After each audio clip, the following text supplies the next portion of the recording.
Ilabas na po natin ang ating mga Biblia sa mga walang Bible, iniwan ng Bible, hindi pa bumibili ng Bible. Meron po tayo dyan sa likuran. Huwag lang po kayong mahiya magtaas ng kamay.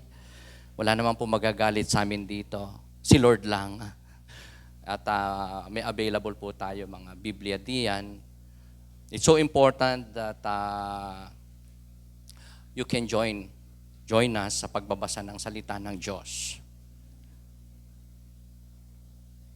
The reading of the Word of God ay kalooban ng ating Panginoon. Magsimula po tayo sa pagbasa.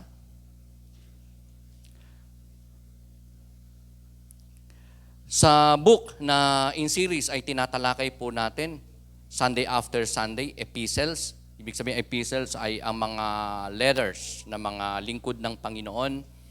At tayo po ay nasa aklat na ni Juan. 1 John 1, 5-10 sa Tagalog version. Pangunahan ko po ang pagbasa. Ang segment title po nito, Mamuhay Ayon sa Liwanag. Ito ang aming narinig sa kanyang anak at ipinapahayag naman namin sa inyo. Ang Diyos ay liwanag at walang anumang kadiliman sa Kanya.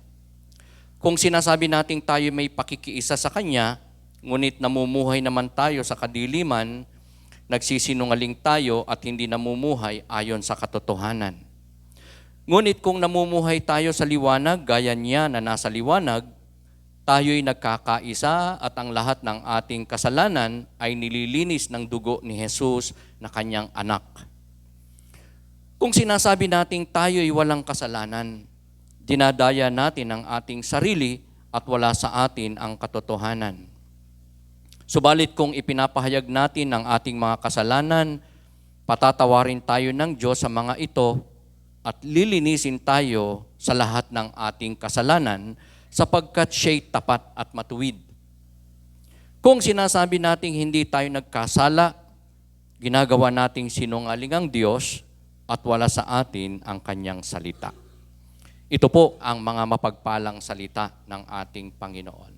The topic that I'll be sharing with you today, halo po sa ating passage, ay pinamagatan ko po na sin is sin. Ito po ay pag-emphasize na no amount of sin, maliit man o hindi sobrang bigat na kasalanan, sa harapan ng ating Panginoon ay kasalanan pa rin. May equality ang minor sin compared to major sin. And sa Diyos, ang mali ay mali, ang kasalanan ay kasalanan. At ito ay isang paksa na I believe, based on the scripture, palaging napapanahon, even so, sa buhay ng mga anak ng Diyos, na mga mananampalataya. All around us, we could see the creation of God. Living things around us ay nilikha ng ating Panginoon. Hindi lamang para makilala siya, malaman ng kanyang mga katangian, man din para sa tao na malaman natin kung ano ang kanyang mga plano. And isa sa kanyang mga plano is to bless His people, ang mga believers, na patuloy na manatiling tapat sa Kanya, lumalago, kalugod-lugod at kagamit-gamit sa harapan ng Panginoon. Lamang, like any other creation of God, may mga kanya-kanyang kaaway ang mga nilikha ng ating Panginoon. Pakisabi nga natin, enemies. Ang mga insekto, ang kaaway nila ay palaka at iba pang mga klase ng hayop, butiki, na kumakain sa kanila. Ang mga palaka naman, ang kaaway, pangunahin ay ahas and another reptiles, mga mammals, kumakain din sa kanya. Same is true with the birds naman na kumakain sa snakes. Yung malalaking ibon, yan ang dinadagit nila, paboritong kainin. And other animals, kinakain naman nila ang snakes. Kaaway ng snakes ang mga yan. At ang mga ibon, ang pangunahing kaaway naman, ayan, aso't pusa. And even ang pusa at aso magkaaway, di ba? Kaaway ng mortal na kaaway ng pusa ang aso. At ang aso at pusa naman, minsan madalas ang kaaway ay tao. Kailan lang, nung makalawa, mayroong pumatay ng hayop using a baseball bat. Pusa na kinaladkad ng tricycle, di ba? Hindi lang siguro mga kapwa hayop o mababangis na hayop ang kalaban ng aso at pusa, man din ay tao. At ang tao naman, ano ang basically, kaaway natin. Di ba? Paglabas tayo ng bahay, namamasahero, even nga may sasakyan tayo, still our enemy, I suppose, risk and danger ng ating katawan, buhay, ay mga sasakyan.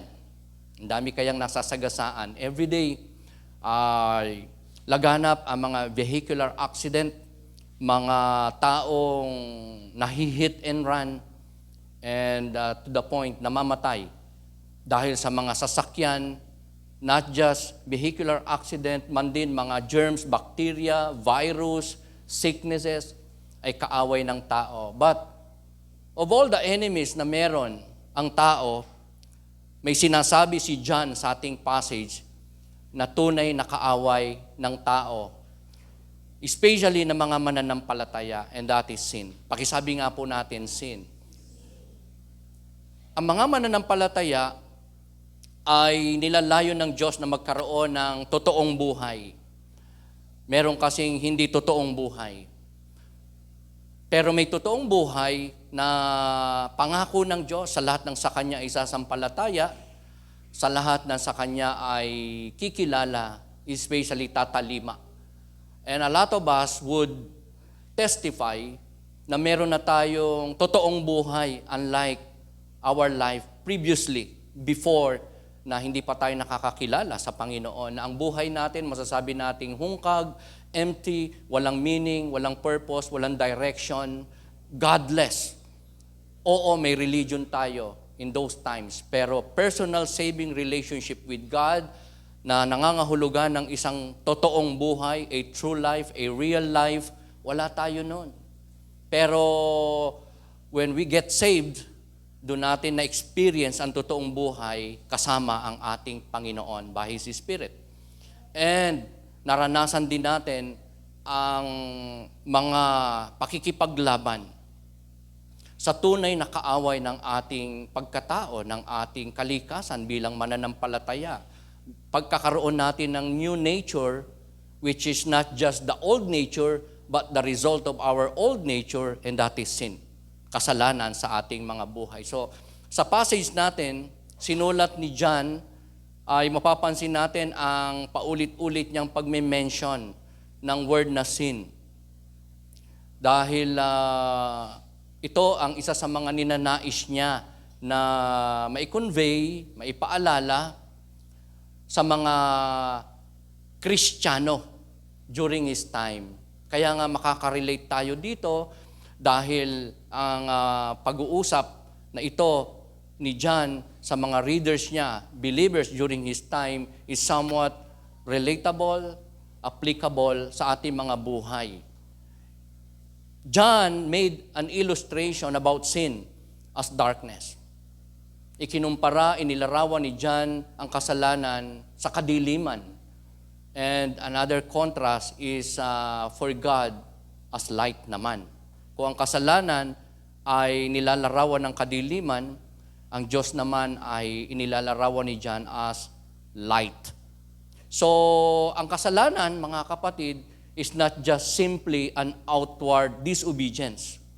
Hindi lang sa salita, hindi lang sa gawa ng iba't ibang parte ng ating katawan, visible, kita, obvious na disobedience o pagkakasala, man din sa kalooban, sa puso, sa isip, sa mga motives, sa mga nilalayon, sa mga desires na iba't iba, somewhat lustful, in contrary sa kalooban ng Diyos, sa utos ng Diyos, ay kasalanan. Outward and inward na rebellion or wicked and lustful desire ay forma ng mga kasalanan.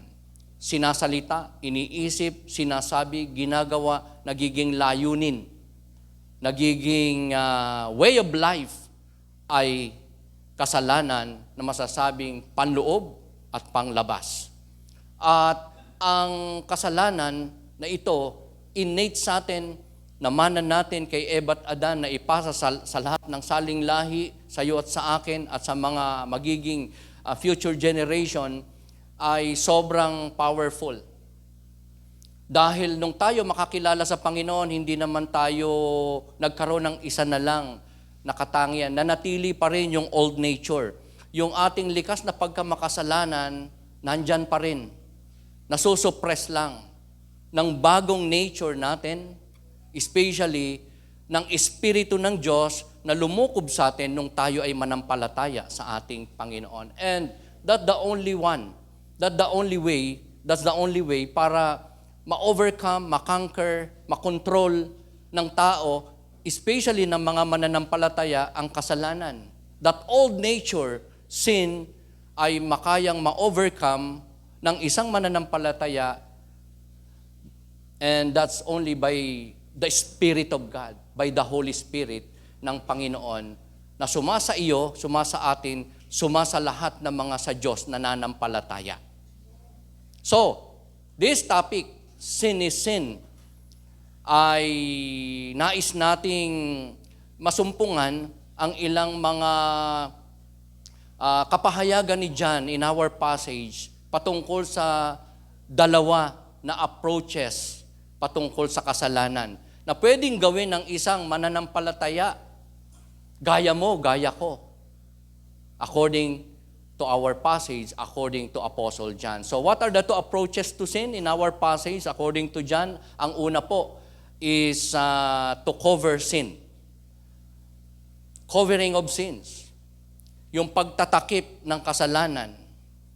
Pagtatago ng kasalanan according to verse 5 and 6, verse 8 and 10 ng ating passage, makikita natin dyan, mga kapatid, na ang isang Kristiyano na nakakilala sa Panginoon, na ligtas spiritually dahil sa pananampalataya kay Jesus bilang Pangitagapagligtas, ay nalipat na mula sa kadiliman tungo sa kaliwanagan. Nagkaroon ng pagbabago sa kanyang position sa pananaw ng Diyos sa kanya, ang Panginoon, ang isang tao, dahil sa kanyang pananampalataya. Isang kalagayang napakaganda na mula sa kadiliman, sa kasalanan, ay napunta sa kaliwanagan. Kaya nga tayo po ay tinatawag ng Scripture ng Panginoon na mga children of light. Mga anak ng kaliwanagan na. Dati, tayo isa sa mga tinatawag na anak ng kadiliman, anak ng dyablo, anak ng sanlibutan, but we are now children of light because of our faith in the Lord Jesus Christ.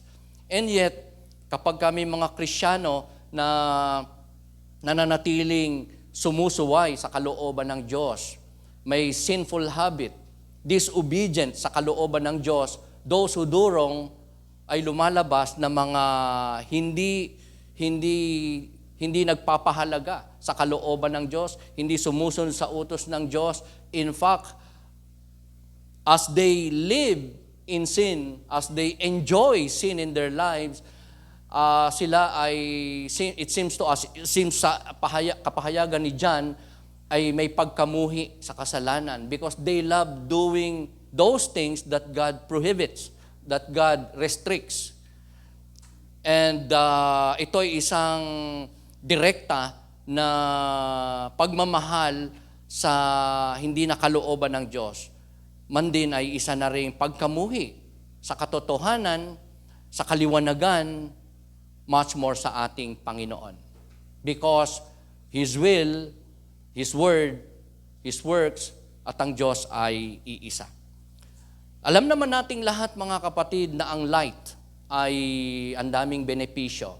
Ito pong liwanag na yan, yung liwanag na yan sa labas, gawa ng sikat ng araw, ay nagpo-produce ng buhay, nagpo-produce ito ng paglago, kaayusan sa mga may buhay, man din sa buhay ng tao. Napaka-essential ng liwanag. And the scripture, mga kapatid, ay nagsasabi about light pointing to the Word of God. Ang salita ng Diyos ay liwanag. God said in His Word sa Book of Psalms, itinuturo to ng mga apostol ng ating Panginoon, ang salita ng Diyos ay liwanag. Kaya nga, may mga taong nung marinig ang salita ng Diyos, ang katotohanan, yung nagdidilim na kaisipan o buhay, nagliwanag. Meaning, nagbago, nagawa nilang magbago, malaman ang kalooban ng Diyos, makilala ang personal ng Diyos, higit sa lahat, makatalima sa utos ng Diyos because of the Word of God na nagbigay ng kaliwanagan sa kaisipan ng tao. Such as you and me, nagkaroon tayo ng kaliwanagan sa ating buhay nung ating marinig, babasa, higit sa lahat, sinunod ang salita ng ating Panginoon. And most of all, John and a lot of Bible writers, the Holy Scripture points to the Lord, to God as light also. Jesus said, siya ang nagsabi, kinlaim ng ating Panginoon, that He is the light of the world. Even tayo nga mga Christian, ay sinabi ng Panginoon ng Scripture na we are the salt and light of the world. Tayo ay liwanag din. So si Kristo ay liwanag. Ang Diyos ay liwanag. So ang liwanag, basically, literal na liwanag, Kristiyano bilang liwanag, Diyos na liwanag, really ay source ng buhay. Lalo na ang ating Panginoon. So, kung tayo po ay lumalakad sa daan ng Panginoon, meaning sa liwanag ng salita, kalooban, utos ng ating Panginoon, wala nang kadiliman. Diba? Pagka tayo po ay lumalakad na sa daan ng Panginoon, yung kadiliman, yung kasalanan, siyempre mawawala yan. Wala yan. Hindi yan mag-e-exist. Hindi yan mangyayari. Amen? Pero, if we are holding to sin, if we walk in darkness, if we continue disobeying our God, sinning against our God, violating God's will and commands, then the light goes out. Mawawala ang liwanag. Kaya nga walang Kristiyano, mga kapatid, na pwedeng magbabad, mag-rely, mag-depend, maging uhaw, maging trusting sa salita ng Diyos kung mayroong kadilimang pinapamuhay. Kung sa kadiliman lumalakad, kung may pinamumuhay na kasalanan. So, tama ang sabi ni John, if we walk in the light, the darkness goes out. Di ba pag sikat ng araw, sa madaling araw o paumaga, sa takip, sa bukang liwayway, di ba nawawala ang dilim kapag dumatal ang liwanag. So sa ating buhay, bilang mga mananampalataya Kristiyano, when we obey God, when we walk with God, when we walk with God's light, will, and commandments, darkness, sin, will simply goes out. Mawawala. On the contrary, pagka naman tayo lumakad sa kadiliman, sa hindi kalooban ng Diyos, sumuway, then the light goes out. Mahirap ng isang Kristiyano lumalakad sa kadiliman, hindi sa kalooban ng Diyos, manatiling prayerful, worshipful, devoted, committed sa salita ng Diyos. Kaya nga, ang tendency ng mga nagpapamuhay ng kasalanan is to get absent from the church, hindi na mag-worship, dry na yung kanyang spiritual life, prayer niya, empty na, hindi na quality, at hindi na mabangong samyo sa Panginoon, at unti-unti, isang araw talagang hindi na niya yan love. Kasi, lumakad sa daan ng kadiliman, nagpamuhay ng kasalanan, and so, the equivalent is the light, God Himself, God's power, God's grace and mercy will go out. The person na lumalakad sa kadiliman ay madedeprive ng mga biyaya at pagpapala ng ating Panginoon. So, may sub-question po ako dito, how do Christians try to cover up their sins? Kasi yan po yung una na approach ng isang tao, especially Christians such as you and me, about sin. The first approach of God's people, God's saints, God's mga believer ng Panginoon is to cover sins. Covering of sins. So, paano ba nakakapagtago ng kasalanan ang isang Kristiyano? Gaya natin, it is by telling lies to other people. Nagsisimula ito sa pamamagitan ng pagsisinungaling. Because people, even Christians, try to impress good qualities, good impression, good spirituality sa iba, sa ating mga friends, sa ating mga kamag-anak, kadugo, kasama sa bahay, kaibigan, kasama sa trabaho, even sa mga kapatiran.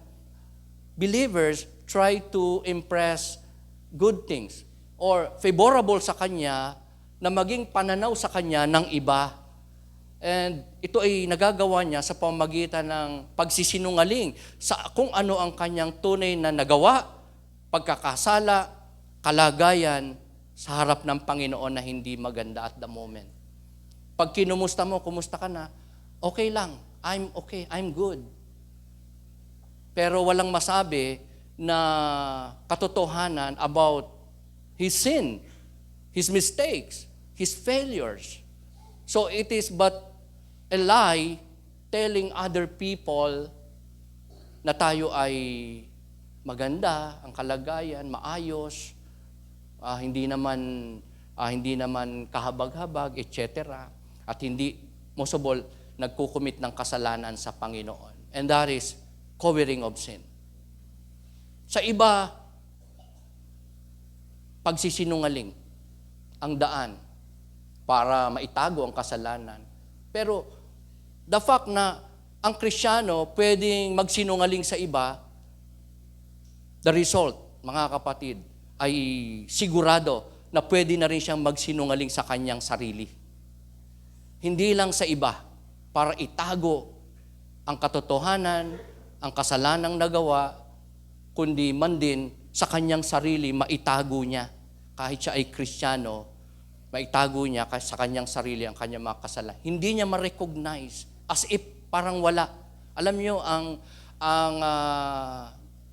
napaka-konkretong example nito na pwedeng itago o hindi mamalayan o hindi na maamin ng isang Kristiyano na siya ay nagkasala sa Diyos ay si David. Si Haring David. Di ba? Si David, alam natin, nagpita siya kay Bathsheba. Isang babaeng married. At siya naman din ay sobrang dami naman na ng asawa niya. Nagpita nung una. Diba? Anong resulta? Isang araw, inactualize na niya yung kanyang lust na yon kay Bathsheba. At yung asawa ni Bathsheba naman ay kanyang diniceive, diba? Ipinapatay niya sa digmaan.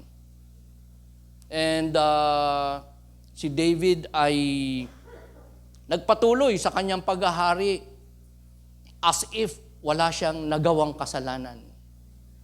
So, David ay nagkubli ng kasalanan niya sa Panginoon. Nagsinungaling siya sa iba, hindi niya inamin, hindi niya ni-recognize, hindi niya kinumpisal.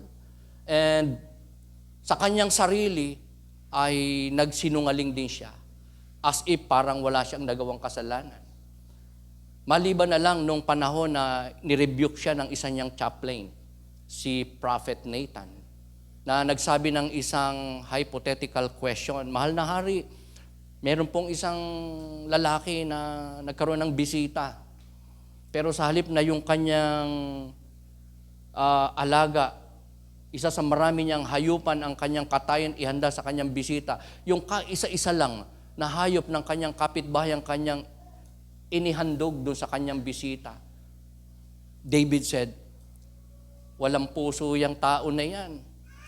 Napakasama ng tao na yan. Dapat dyan patayin. But Prophet Nathan said, you're that man, O Lord, my King.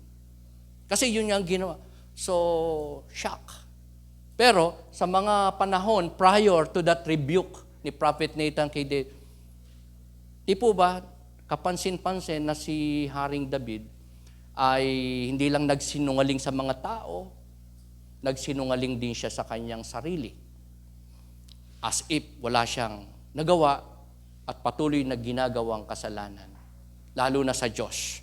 So, yung pagsisinungaling sa iba, pwedeng humantong sa pagsisinungaling sa sarili, man din ay sa Diyos. Dahil yan ang nakita natin kay David, na hindi siya nagkumpisal sa Diyos. Hindi siya umamin. Hindi siya na-convict. Hindi siya nagkaroon ng guilt feelings. As if wala. Kasi yung routine niya, ginawa niya. Namahala, nag-instruct sa mga soldiers niya, at nagtrabaho siya.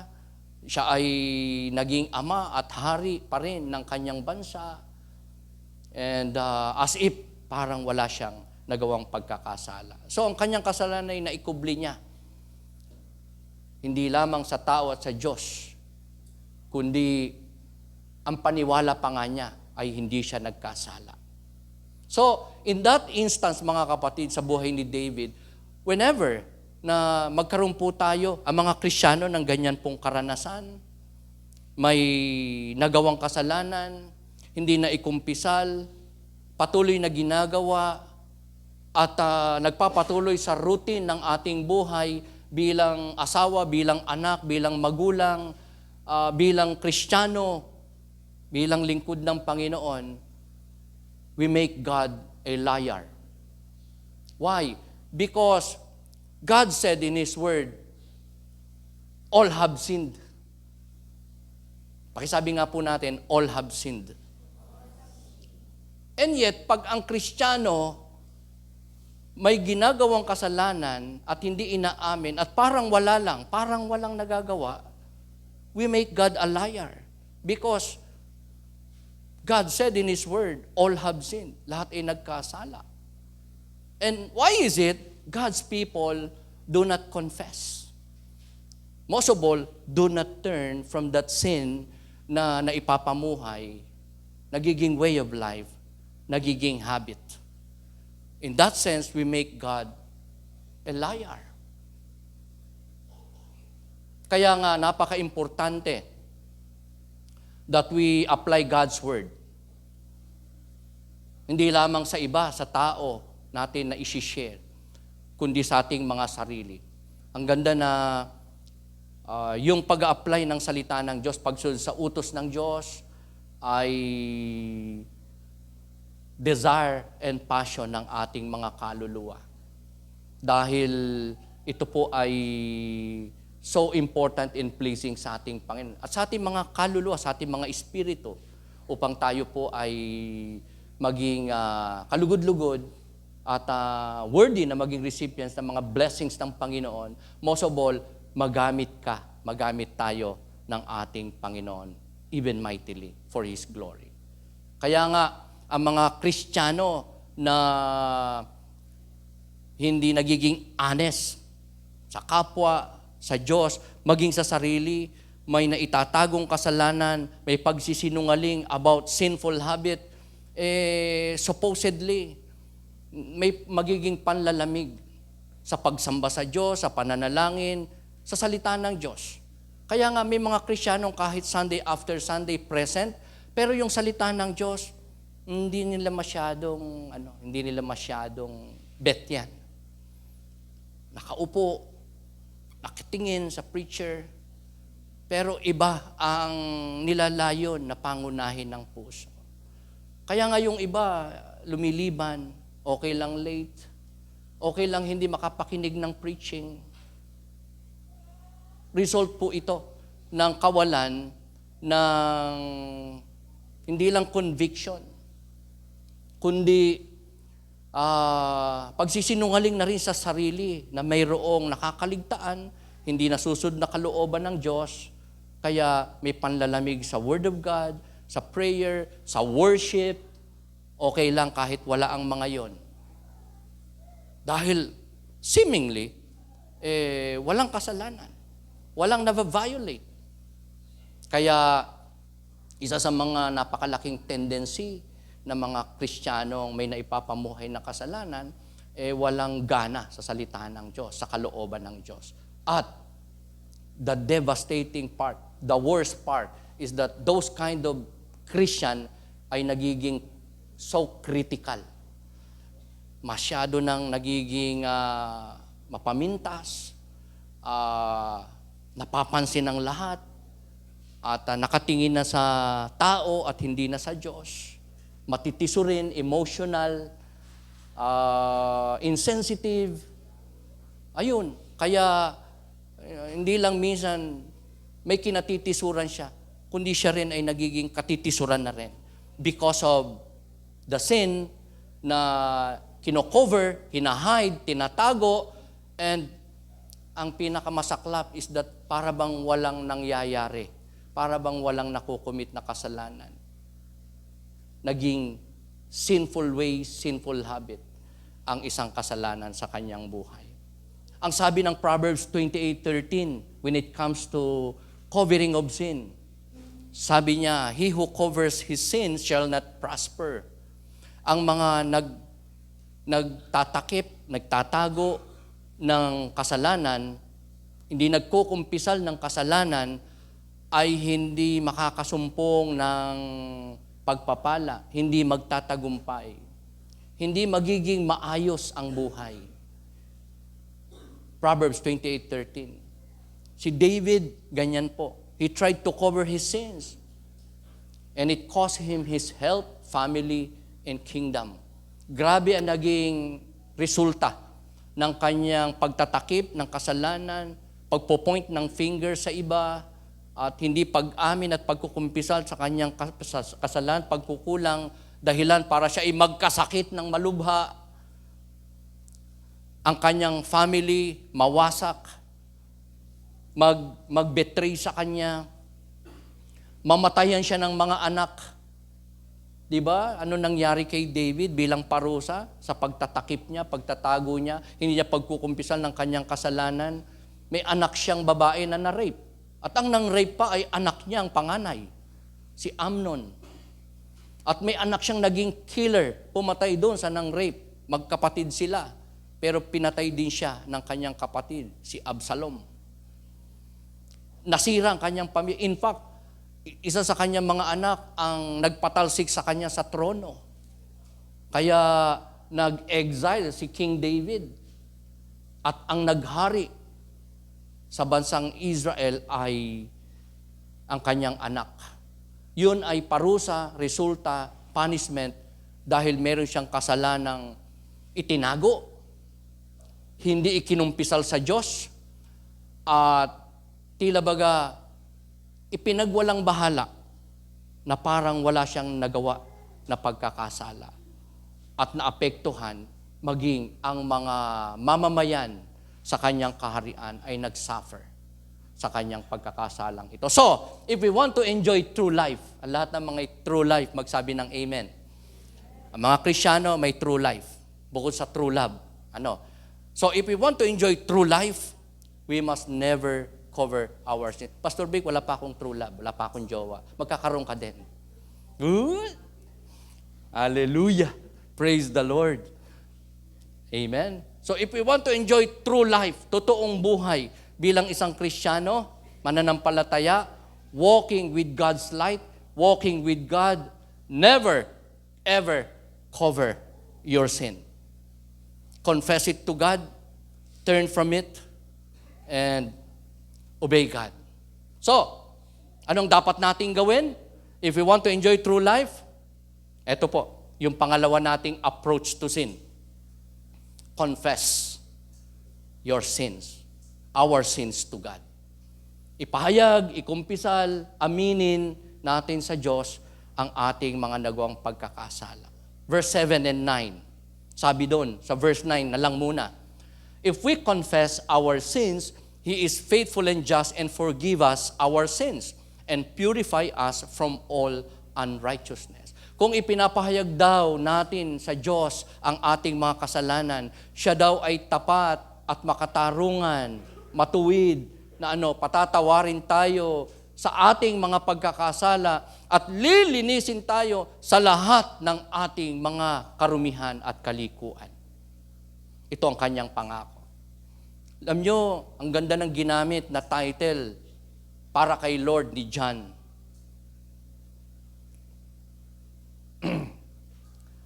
Advocate at saka propitiation, which means atoning sacrifice. Ito ay dalawa sa mga title na binigay ni John sa ating Panginoong Jesucristo. Sa chapter 2 ng ating passage, verse 1 to 2, mababasa po natin yan, na si Kristo ay advocate natin ng mga mananampalataya. Sabi mo sa katabi mo, may abogado ka, may lawyer ka. Ayan. Parang sa isang may court case, di ba, na nasa harapan ng judge o sa korte, ay merong siyang katabi na lawyer. Di ba? Na yung lawyer na yan, yung tumatayo sa kanyang tabi palagi, nandyan yan, kasama niya palagi yan. Nagre-represent sa kanya, namamagitan in his behalf sa judge, sa hukom, lawyer. At meron tayo niyan, mga kapatid, as God's people, ang ating Panginoong Jesucristo. Siya'y nandun sa langit, mga kapatid, at meron siyang unfinished na business sa langit, sa kanyang trono, sa harapan ng trono ng Diyos. Yan ay walang iba kundi mamagitan in behalf ng mga mananampalataya. May abogado ka. May abogado tayo. May namamagitan sa atin before God. Lalo na kapag tayo nagkasala. Kapag tayo nagkasala, tapos tayo ay nagkumpisa, humingi ng tawad sa Diyos, si Kristo ay namamagitan sa atin, sa Ama, sa Diyos. At tayo ay napapatawad, nalilinis sa ating mga pagkakasala. Grabe ang ginawa ng ating Panginoon Jesucristo sa krus. Kaya nga kapag tayo po natetempt, natutukso sa isang gawain, kaisipan, salita, desisyon na hindi kalooban ng Diyos, sana maalala natin palagi kung gaano ka-valuable, kung gaano ka-tindi ang naging sakripisyo ni Kristo sa krus para bayaran ang ating mga kasalanan. Naging dahilan ng pagsusugo sa kaisa-isang bugtong na anak ng Diyos. Si Kristo willingly nagpakahirap sa krus. Ibinayubay ang sarili, itinigis ang banal na dugo para bayaran ang kasalanan ng lahat ng tao. Pero, alam natin na efficient lang ang kanyang atoning sacrifice on the cross sa mga pinili. Pero, ang atoning sacrifice ng ating Panginoon sa krus ng Kalbaryo ay sufficient to save all people, to forgive all sins of all people. His blood, His sacrifice is sufficient to forgive all people. But, yung kanyang sacrifice, atonement sa krus ay efficient lang, effective lang, para lang, kanino? Sa mga pinili ng Diyos. Ephesians 1:4, may election talaga, may pinili talaga ang Panginoon. Before the foundation of the world, it says there, before the beginning, foundation of the world, I chose you, God said. Pakisabi mo nga, pinili ka ng Panginoon. Those are the people that God intends to save. Wala pa ang lahat.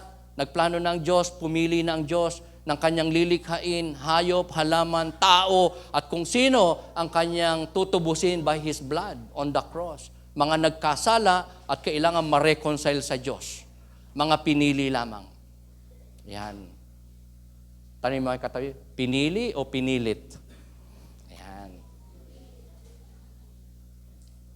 Tinawag o tinulak? Ayan. Di ba? Ang gandang mga tanong yan. Tayo makakaalam niyan. Kasi may mga marka ang tunay na anak ng Diyos, pinili ng Diyos, mga kapatid. Such as, hindi nagtatago ng kasalanan, nagkukumpisal, tumatalikod sa kasalanan, sumusunod sa kalooban ng Diyos, nagbabalik loob sa Diyos, pinapaluguran ng Diyos, binibigyan ng pagpapahalaga ang atoning sacrifice ng Panginoon sa kanyang kasalanang nagawa. Alam niyo, ang kabutihan ng Diyos, kahit nung hindi pa tayo believer, minahal na tayo ng Diyos, inabot na tayo ng Diyos, pinili na tayo ng Diyos. How much more ngayon na believer ka na reconcile ka na kay Lord by faith. Anak ka na ng Diyos, anak ka na ng kaliwanagan. How much more we should appreciate and fearful of God and obedient to our God. When it comes to sinning, hindi natin dapat ikubli, itago, at patuloy na ipamuhay as if wala tayo nakukumit na pagkakasala.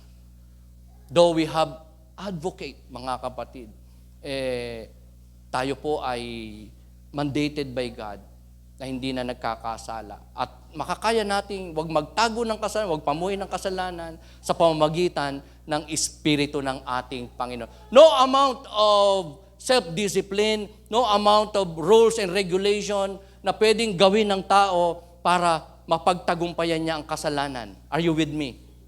It is only by the power of God, by the Holy Spirit na nandyan sa iyong kasing-kasing, sa iyong puso, sa iyong buhay, sa iyong katawan. Only by the power of the Holy Spirit. Kaya mga Kristiyano ay tinawag ng Biblia ng Panginoon na conquerors, more than conquerors. Amen? Yeah. So today, nung narito si Lord sa lupa, lahat ng kanyang trabaho, work, tinapos niya. In fact, ang culmination ay sa krus. Nung sabihin ng Panginoon Jesucristo, it is finished. Lahat ng work of God in the Old Testament, lahat ng mga prophecies, lahat ng kanyang mga plano, lalong-lalo na sa pagliligtas sa tao, pagre-reconcile ng tao, makasalanan sa Diyos, para maligtas ang kaluluwa, mapatawad sa kasalanan, natapos ng ating Panginoon Jesucristo sa krus, sa pamamagitan ng kanyang atoning sacrifice. And now, God is in heaven, namamagitan in behalf of the believer, in your behalf. Now, whenever we confess our sins, whenever we repent and ask God of forgiveness, namamagitan si Kristo. At tayo napapatawad ng Diyos. Dahil kay Kristo na nagsisilbing advocate natin. God forgive us when we confess our sins because of Christ's advocacy. Because Christ is our advocate. So, ang pagkukumpisal ng kasalanan ay sobrang napaka-importante sa ating mga mananampalataya. It is more than admitting sin, but naming sin to what God calls it. Mga kapatid, pag tayo nagpe-pray, nakikipag-usap sa Diyos at nagkumpisal, let's name the sin that we have committed. Talagang tumbukin natin kung ano yung sin na talagang nagawa. Huwag nating i-justify, huwag nating palabnawin yung kasalanan, huwag nating ilagay sa isang word na masyadong halimbawa dito, nag-pray tayo, nagpe-prayer meeting tayo, pwede tayo mag-pray dito. When we say in our prayer, Lord, if we have committed a sin against you, forgive us. Yung if and we ay sobrang napakalawak nun. Walang pagtumbok, walang pag-name ng kasalanan, walang pagkukumpisal ng direktang kasalanan na gawa. Are you with me? When we say, Lord, if we have done, ang problema doon merong kung, parang hindi direkta, parang hindi tayo umaamin na talagang tayo nagkakasala. And ginamit pa natin yung pronoun na we, di ba? Na plural. Di ba? Halimbawa, nagpray ako, Lord, if we have committed sin against you, forgive. Baka some of you will say, Pastor, wag mo kami isama dyan, ha? Hindi kami nagkasala kay Lord. Ikaw lang. Di ba? Why not? Talagang i-mention natin, tawagin natin, siyang-siya, kung paanong tinatawag ni Lord ang kasalanan, siyang-siya rin nating sabihin, ikumpisal sa ating kung yan ay sobrang pagkagalit at nakapagsalita tayong masama, kung yan ay puot, kung yan ay insecurity, kung ang nakumit natin ay pagkainggit, may nadaya tayong tao, naging dishonest tayo, nakapagsinungaling tayo, naging proud tayo, naging boastful tayo. Let's name it. Let's name that sin. Let's commit that sin. Let's confess that sin. Even if dito, sa publiko. Ang ganda nun Kaya ba natin yon? Sabihin natin, Lord, forgive me because nakalimutan ko po kayo in the past. Hindi po ako nakapag-pray, hindi po ako naka-worship, hindi po ako nakapagbasa ng Biblia daily. Ako po'y nag-imbot. Ako po ay naging mahalay. Ako po ay nakapag-isip ng masama. Naghamit ko po ang aking mata, ang aking labi, ang aking kamay sa pangungupit, sa pagsisinungaling, sa panunungayaw, sa pagmumura. So, confession of sins is more than admitting sin. Lord, nagkasala po ako sa inyo, patawarin niyo po ako. Let's name sin to what God calls it. Are you with me? Huwag nating palabnawin, simplihan, at bigyan pa nga ng hindi lang excuses ang Panginoon, kundi man din ay justification. So, by walking in the light, we are able to see the dirt in our lives and deal with it immediately. Kung tayo mamumuhay ayon sa liwanag ng salita ng Diyos, kung tayo mamumuhay every day of our lives sa liwanag ng kapangyarihan ng ating Diyos, madali nating makikita ang ating mga kasalanan, karumihan.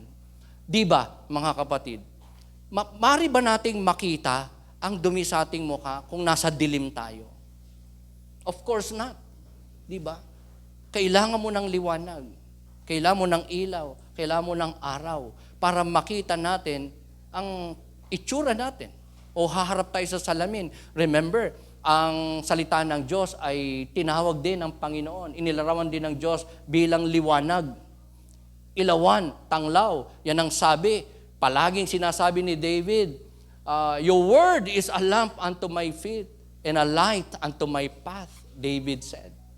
Kaya ang salita ng Diyos ay liwanag na pag binabasa, pinapakinggan, binubulay, maari nating makita ang ating sarili, hindi lang tungkol sa Diyos, kalooban ng Diyos, utos ng Diyos, kundi man din ang ating mga pagkakamali, ang ating mga karumihan, ang ating mga unconfessed sin, unknown sin, hidden sin.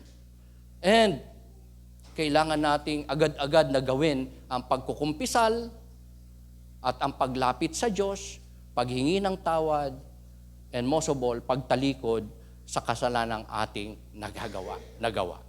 So I propose, mga kapatid, two things on this topic. Sin is sin. Pakisabi nga natin, sin is sin. Ang kasalanan ay kasalanan. Walang maliit na kasalanan. At ang kasalanan sa Diyos ay kanyang kinamumuhian.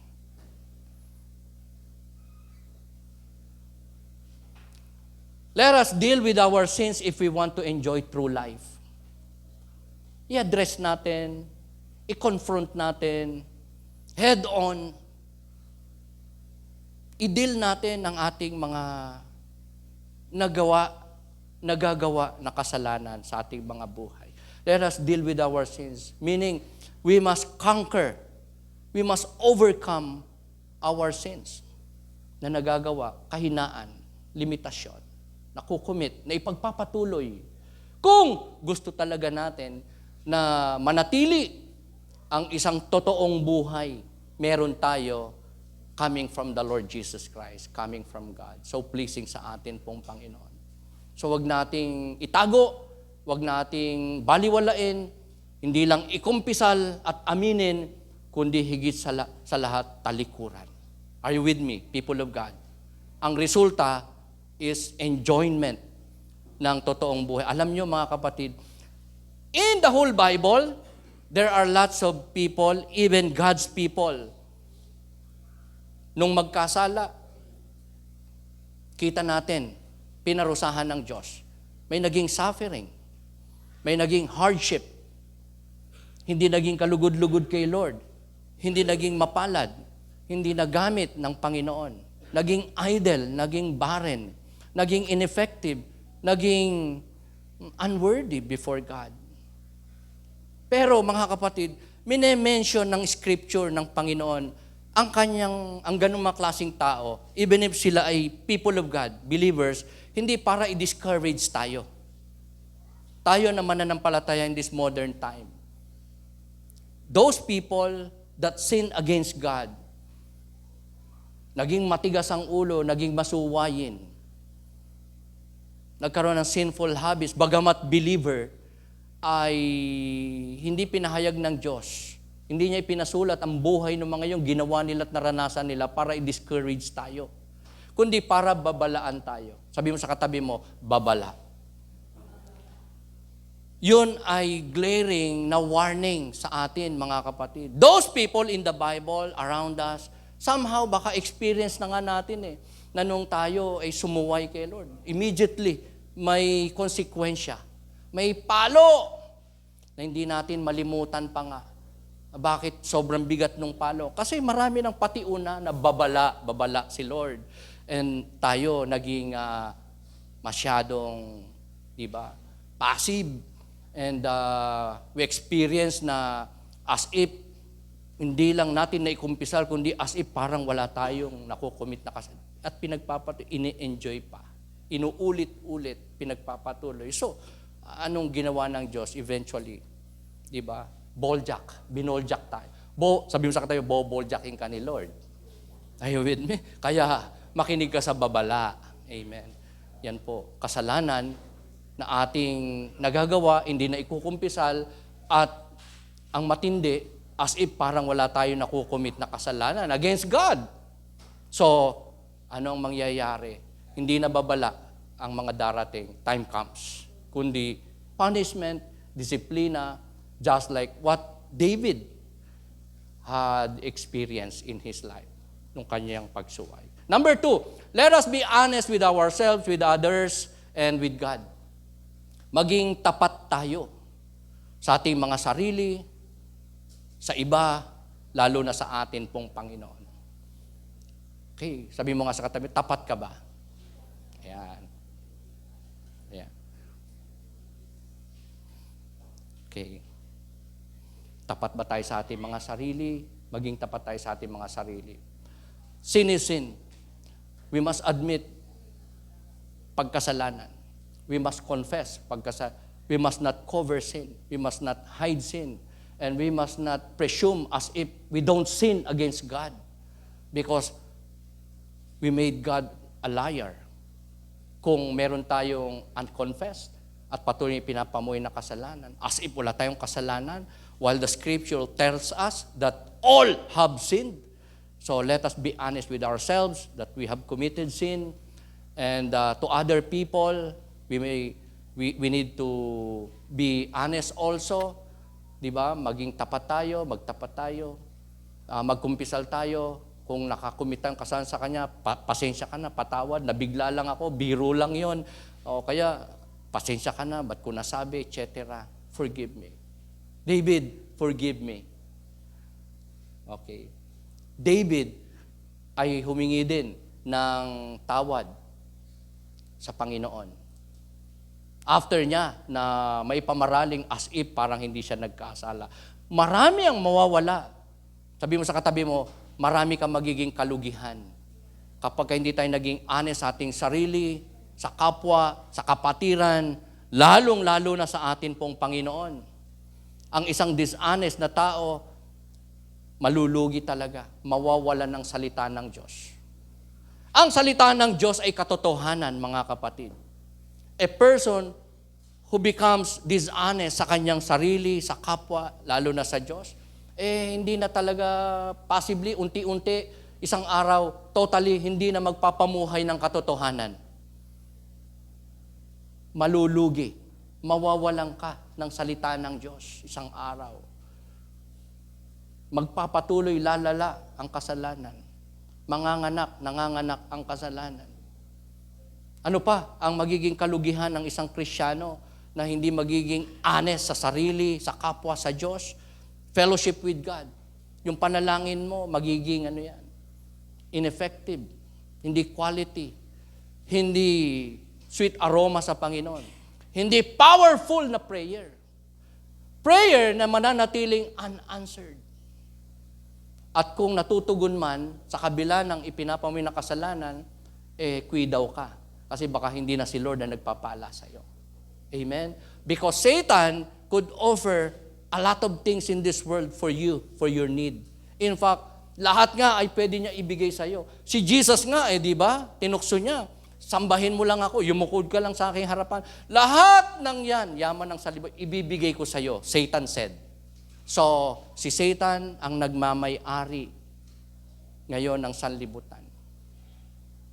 Pati mga tao during that time, nung wala pa si Jesus. Pero ngayon, nakuha ng muli ng ating Panginoong Jesucristo ang dominion sa buong sanlibutan. Pero nandyan pa rin si Satan para tuksuhin, ilayo sa Diyos ang tao, even ang mga mananampalataya, if possible, maibulid sa impyerno. Pero hindi pwede yon because people of God, may assurance of salvation. Walang makaaagaw sa iyo, sa atin, sa kamay ng Panginoon. But still, we need to obey God. We need to be honest with God. To be honest with ourselves and with other people as well. Kasi ang apektado nito, yung ating fellowship with God, worship. Kaya nga, mga Kristiyano, kahit Kristiyano, kapag ka naging dishonest sa sarili, sa salita ng Diyos, sa iba, lalo na sa Panginoon, yan yung mga tumatabang na sa paglilingkod. Parang dadaw-daw na lang. Dadaw-daw lang. Parang Katoliko na lang din. Paglingkod.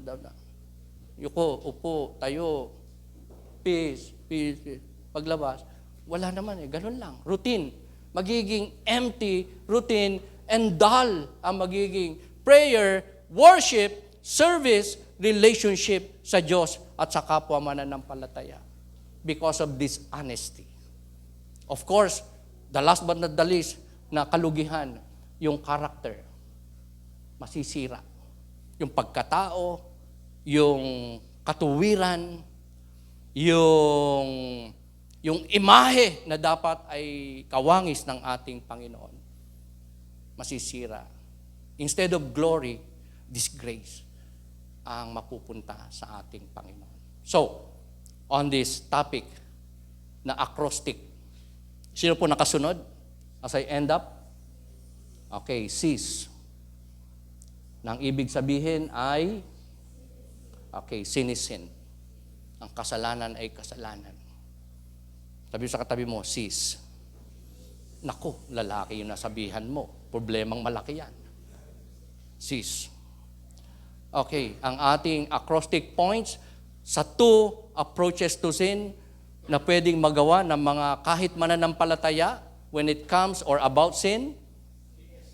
Okay, CS2. Hindi Caesarean section, ha? Number 1 is cover sins. Number 2 is confess sins. Sino po ang nakasunod doon? Wala akong premyo. Ang dami nyo. Okay, naalala ko yung sabi ng pare. Minapulot na 5 piso. Kanino itong 5 piso? Sabi ng mga tao, Amen. Akala na nagpe-praise. Masyado kayo marami, akin. Sabi nga. So, mga kapatid, going back dito sa ating topic, sin is sin. And we have two options, two approaches when it comes to sin sa ating buhay. Nako-commit natin, nasa harap natin. It's number 1, itago, wag ikumpisal. Pero wise decision is for us to confess our sins. Most of all, to conquer sin in our lives. Amen? To turn to God, obeying His will, para tayo po ay maging hindi lang karapat-dapat kalugod-lugod, kundi maging mga mapalad. Sabihin sa katabi mo, magiging mapalad ka. Amen? When we obey our God. Let's rise up. Tayo po ay muli lumapit sa ating Panginoon, magpakumbaba, manalangin, sumamo, hindi lang sa kapatawaran ng ating mga kasalanan, kundi kalakasang ibigay niya sa atin para ma-overcome natin, ma-conquer natin ang pagkakasala sa pamamagitan ng paglakad sa liwanag, daan, salita, katotohanan ng atin pong Panginoon. And by the power of the Holy Spirit, we are able to conquer and overcome sin. Are you with me? Let us praise God. Palakpakan natin ang ating Panginoon. Purihin natin ang Holy Spirit sa ating mga buhay. And may God bless us more.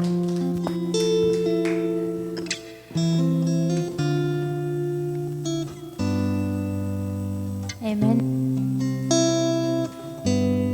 Amen. Umawit po tayo sa ating Panginoon.